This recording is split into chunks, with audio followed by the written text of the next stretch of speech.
good, listeners? Our guest on Strike a Chord from Los Angeles, California is an electro-pop quartet, Transviolet, live on the Chris College Show, Millennial Talk Show. Also, check out our 5th installment of Off the Fret, more music talk featuring indie rock band Animal Sun, out now wherever you listen to podcasts. And what's good, Sarah? How you doing, fam? What's up, Chris? Good to see you. Good to talk to you. Hi, Sarah. Hi. Good to see Marissa. Good to see you as well. Hey, Sarah. You know, we're so excited to talk about you. And let's talk about some of your humble beginnings, because I love this story, and we have to share this with the CCS family who was brand new to Transviolet. Because when you first came out, the band released their very first single, which was Girls Your Age, by sending out 2,000 plain manila envelopes to kids across the country containing a cassette tape that only said "Play Me." I giggled when I first read this because I don't know if Marissa, if you knew this. This is the intro to the creepy ass Saw movie. I know, it totally is. So I was like, oh wow. And clearly, I'm guessing, Sarah, you didn't realize this, because I love the innovation. But could you explain to the CCS family what happened next? Yeah, I mean, I'm definitely a horror fan, so I was aware of the Saw connection, but yeah, I mean the I guess I wasn't thinking about it in that, to that extent, but yeah, I mean, when we sent these mailers out, yeah, I mean, kids were getting them and people were getting them, and just kind of like, what is this? Do I have a secret admirer? Like, do I have a stalker? Like, what is happening? So they were, hearing the song, and like people did like it, but a lot of them were just kind of turning to the internet, being like, hey, I got this crazy package in the mail. Like, what is this? Like, discussion boards were being started. We had moms like finding us eventually and commenting on our Facebook page, like, what is this? This was sent to my daughter, like super creeped out. But it totally had the effect we wanted. And like people were talking about it and people were connecting over it. And, some people really did like the song and resonated with the song. So yeah, it was a pretty crazy idea. But I think in order to cut through the white noise, you kind of need crazy ideas these days. Yeah, I mean, think Sarah, outside the box. Yeah, what makes you stand out? Yeah.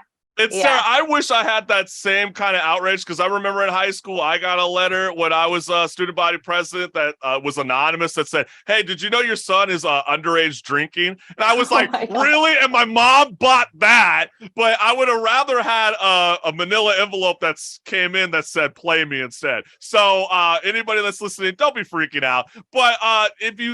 But you said obviously parents were outraged. They went to you guys' Facebook page. Did they threaten you with legal action, and did anything go through? It didn't go that far, no. Like, just the second we were like, hey, we actually got your address off of, so-and-so like mailing list, like blah, blah, like that's why, like, and we're just a band, like we're just sending the music. They were like, oh, okay. Like, I think they were just more concerned. Like they didn't want to think that their child was being like stalked or something crazy. Right. Like, or no, like some like satanic, like once you play it, like all of a sudden your kid is possessed by a demon. That's what I would like, nah, you ain't playing this one. I don't know where it came from. Yeah. No, the second they knew that it was nothing dangerous, they were like fine with it, and they thought it was like a really cool idea. So we were off the hook, but yeah, it definitely had the impact we wanted it to have. Oh, totally. I mean, it could have been a scary situation for the band, but it turned into a phenomenon. And it's what money can't buy. And within 24 hours, Katy Perry tweeted your song out, "Girls Your Age," and then a week later, Harry Styles goes ahead and retweets the same song as well. And how quickly did the band change? How was that exposure like? It was pretty nuts. I mean, we went from a completely unknown band. I think we had like 200 followers on Twitter at the time. And then, Katy Perry tweeting our lyrics, all of a sudden, we have 10 times as many fans, and we're all of a sudden #1 on Hype M, which was I don't know if you guys remember what that was, but it was kind of a way people were finding music at the time. And all of a sudden we were, viral on Spotify and like globally. So it was a huge change. And, a few months later, all of a sudden we were opening for 21 Pilots and went from just this completely unknown band to being just thrown into the spotlight kind of quickly. So well, Sarah, you clearly crazy deserve it. I experience. mean, your music is amazing. I can't quite put you in a genre or subgenre, and I think that's really cool. And I know several years ago you might have considered Girls Your Age as a love story, but how has that changed over the years? Because, you know, when I was listening to this track, it sort of reminded me about a topic that Marissa and I discussed last week when it came to Stranger Things star Millie Bobby Brown, when she spoke out to Allure magazine saying that she felt powerless and publicly humiliated after a TikToker that she once dated named Hunter Echo went on IG Live and said he groomed her when she was 16 and he was 20. So when you hear these kind of things, what kind of advice do you have? Because I know you are so open about going through those similar experiences. Right. I mean, I think unfortunately this is a super common thing that very common. That happens to a lot of young women. And I think the good thing is that it's coming more and more into light and there's less and less shame around it and people are speaking out about it. I think it's great that people like Millie Bobby Brown are feeling empowered to speak out about these things. You know, it took me years to be willing to speak out, and in writing the song Girls Your Age, I think that was my dipping the toes in the water of speaking out, but still doing it in this very euphemistic way. The story still, you know, was told through rose-colored glasses. And in retelling the story now with our new single Love and Power, the rose-colored glasses are taken off and I'm seeing it for what it was, which, you know, wasn't a love story. I wouldn't even call it a toxic relationship. I'd call it abuse and I'd call it grooming. And I think the good thing is that, like I said, there's less shame around it and there is a way for you to reclaim your power and find your voice. And I think the more of us that tell our story, the less room there is for these predators to try to prey on us. Absolutely. And I always Sarah. tell people too, I mean, one thing, if you hear someone say you're so mature for your age, that is number one. Red flag. That's one of the biggest red flags. Absolutely. But we definitely want to make sure to play Girls Your Age in full because there's definitely a great correlation with your new single, Love and Power. So let's go ahead and show the CCS family what's good by playing Transviolet's music video, Girls Your Age, live on the Chris Collins Show, Millennial Talk Show.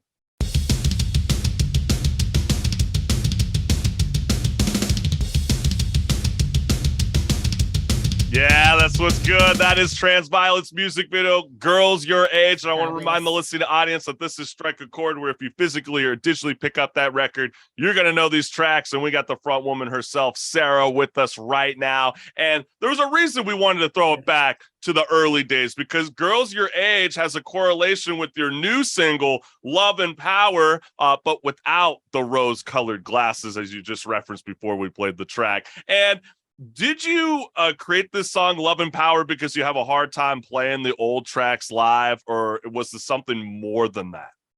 I don't have problems playing it live, but I definitely feel like there was parts of the story that weren't told or that were maybe glossed over. And I wanted to retell that story in the most honest way possible, because I felt a responsibility and just like a desire to tell the story in the most honest way possible for my younger self, and for other women that are maybe going through something similar.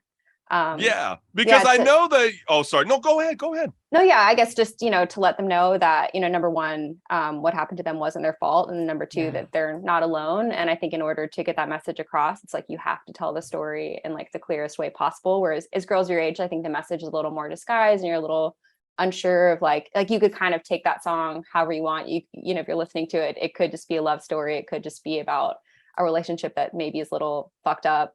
Whereas Love and Power, I think the you know, there's no disguising what that's about. Yeah, and I know that you've previously said in an interview quote, there's still a part of me that thinks it's her fault and that she asked for what happened and that she was seductive and precocious and that this grown man couldn't have resisted her. And how do you cope with the grooming trauma, and how does it affect your relationships now as an adult? Yeah, I mean, I'm still dealing with it. I'm still processing it. And it just makes me feel angry for all the systems in place that kept me silent, you know, looking back and thinking about purity culture and thinking about the ways that shame came in and kept me silent for so long.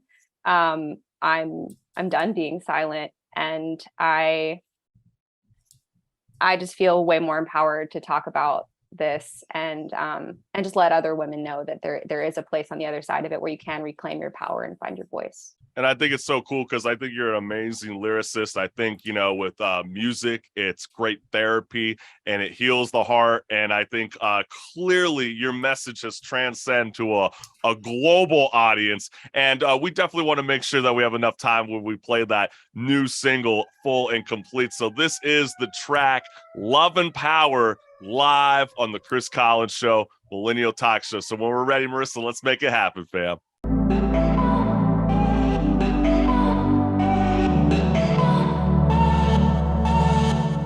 It's so fitting, he's way into Dylan, singing, she tastes just like a woman. I like him bad and he's my super villain.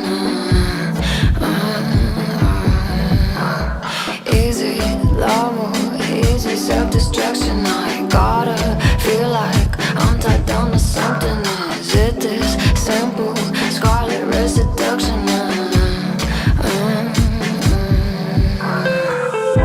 It's not about love, it's about power. And when I'm riding on top, it feels like a cardinal. It's not about love, it's about power. And maybe if I can make you feel like a cardinal. It's so twisted, I'm your darkest secret, manipulation. Waters falling deepest, is it a weapon or a fatal weakness? X-ray and sweetness. It's not about love, it's about power. And when I'm riding on top, it feels like a cardinal. I'm pushing past every limit, how way the summer world. I'm scared what I'm gonna make, gotta protect myself. No, it's not about love, it's about power.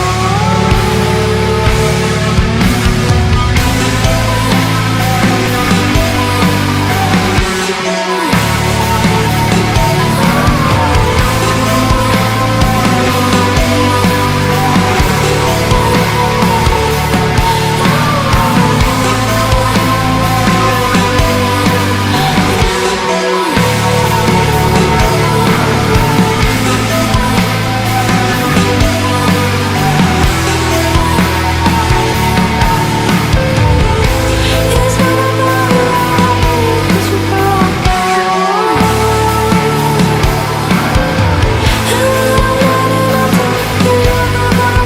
And when I'm riding on top, it feels like a cardinal. No, it's not about love, it's about power. And maybe if I can make you feel like a cardinal. I'm pushing past every limit, how way the summer world. I'm scared but I can't admit it, gotta protect myself. We got the one and only front woman, Sarah, with us right now. And as I was listening to that new single, you guys sound like a movie soundtrack. It's amazing. Like, you guys can fit so well with a lot of blockbuster movies today. If they ain't listening right now, they're based in LA. So hello, Paramount, anybody, Warner Brothers, Come on, if you're let's go. listening, come on, let's make this happen. And I know the last track that we're about to play, ironically, is about the what I would argue is the entertainment capital of the world. We obviously know Las Vegas is there, but hey, we're in the city of LA, and your song "Drugs in California" has racked up over 1 million views on your music music video and clearly millions of streams all over every kind of streaming platform that you're on right now. And I think your music video is so badass, by the way. I love how you kind of create this world where, like, yeah, you can get synthesized when you take that diamond pill, right? But like, don't you feel like, because obviously, fame can eat you alive, but don't you think the bitter pill that famous people have to swallow is that knowing that you have a responsibility to behave better than everyone else? Or do you see it differently?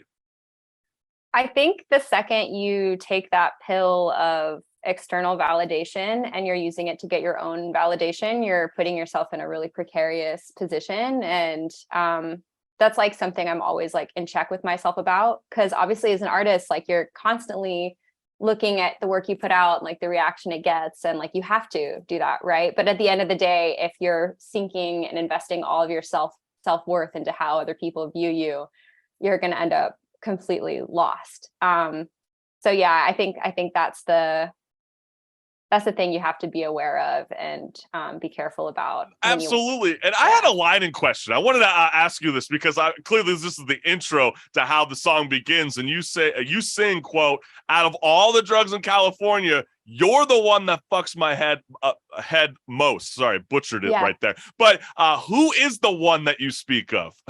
It's actually about validation. Like that external validation is what I'm talking about. Like that wanting to be wanted is like the thing that fucks me up the most out of any other drug, because it feels so good to have that external validation and have, people react to your song in the way you want them to react to see you and understand you as an artist and as a person and say, wow, I really connected with that thing. It's a feeling like no other feeling. But it can also be this like really hideous trap where if you, like I said before, if you've sunk all of your self-worth into that kind of validation, it can be a really dangerous place, especially if you don't get it. No, it's absolutely true. And I mean, as someone who is building up your career right now with Transviolet, it's definitely going to always haunt you and follow you along with your artistic journey. But I know you'll push beyond the barriers that reap. And let's go ahead, Marissa, and play that amazing kick-ass music video from Transviolet. This song is called "Drugs in California," live on the Chris Collins Show, Millennial Talk Show.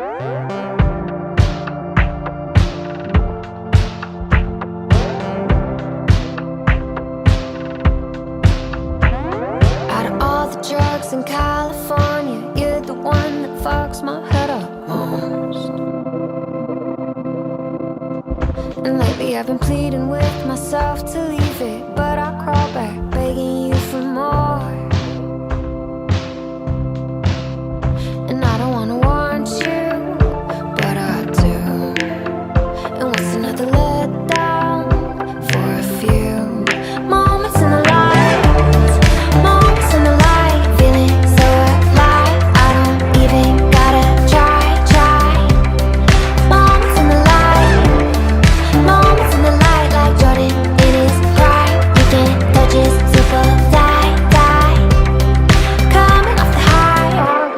In California, you're the one that fucks my head up.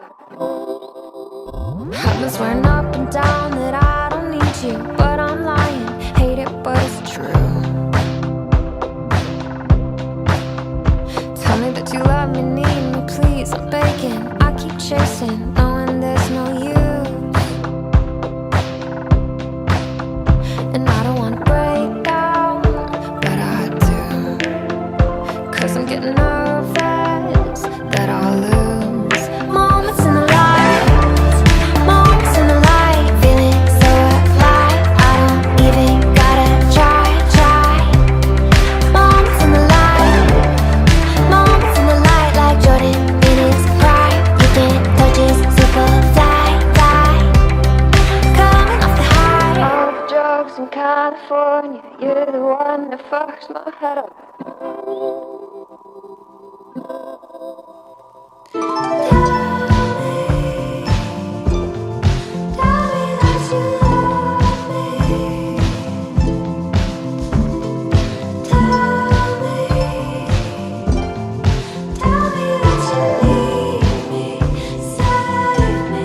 Moments in the light,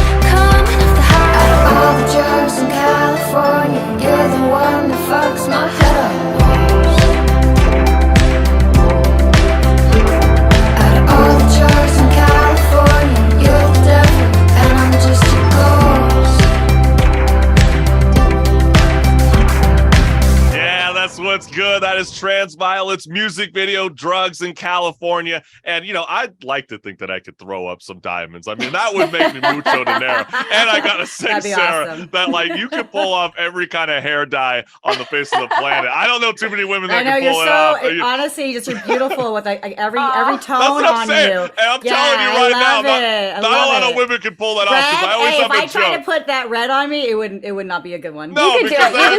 You just do it and then you pull it off. That's the magic. You just gotta do it. You just gotta go through with it. You just gotta I'm a purple girl. Yeah. I like purples and blues. I'm like, there's my. Ooh, I can see that looking really good on you. Yeah, you should do it. I can definitely see it. But hey, we definitely want to make sure we're running out of time. But can you let the CCS family know what's good? Where can they follow Transviolet on social media? Yeah, if you follow us at Transviolet on Instagram, Transviolet Band on Twitter, or also on Facebook. Find us on YouTube, Spotify, anywhere you listen to music. You can follow us there. And I've downloaded you on Apple, so you are in my playlist. Download us on Apple. Awesome. Thank you. And for our LA listeners, make sure you pick up a ticket at the Hollywood Palladium, because I can tell you right now, you're going to be bouncing to the music when you listen to Drugs in California and all those new singles, Love and Power and Destroy, Destroy, Destroy. That is 3 destroys, by the way. Sarah, thank you again for joining Strike a Chord and the Chris Collins Show Millennial Talk Show. Thank you. Thanks for having me. So good talking to both of you. We'll talk to you later. Peace.